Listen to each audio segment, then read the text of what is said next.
सपा के झंडा पर देश में लहरही है। सपा के झंडा पर देश में लहरही 2022 में मूड बनही है। सपा के झंडा पर देश में लहरही है। मात खैया विरोधी बड़े बड़े अरे बड़े बड़े हरे राम हरे हरे साइकिल चहली घरे घरे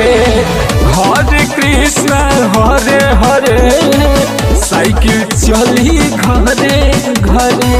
साइकिल चली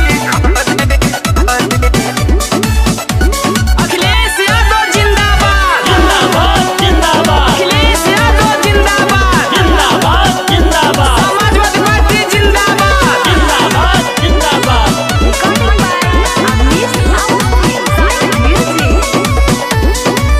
उसी के दिन आई गली गली लहराई नया नया योजना ले आई है ये भैया खड़ा हो जाइया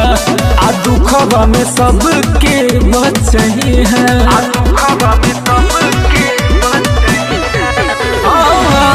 उसी के दिन आई गली गली लहराई नया नया योजना ले आई है ये भैया खड़ा हो जाइया आ दुखवा में सबके बचही है। सुविधा मिली अब खड़े खड़े हरे खड़े खड़े हरे राम हरे हरे साइकिल चहली घरे घरे हरे कृष्ण हरे हरे साइकिल चली घरे घरे साइकिल चली घरे अखिलेश यादव जिंदाबाद जिंदाबाद जिंदाबाद अखिलेश यादव जिंदाबाद जिंदाबाद जिंदाबाद समाजवादी पार्टी जिंदाबाद जिंदाबाद जिंदाबाद साइकिल चली घरे युवा नौजवान हवे युवा किसान हवे पूरा परदेशवा में भैया के एगो अलग पहचान हवे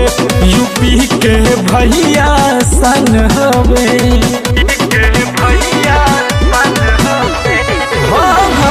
युवा नौजवान हवे युवा किसान हवे पूरा परदेशवा में भैया के एगो अलग पहचान हवे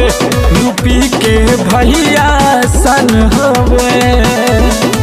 साइकिल के झंडा ले लो बड़े बड़े और बड़े बड़े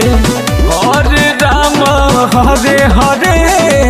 साइकिल चहली घरे घरे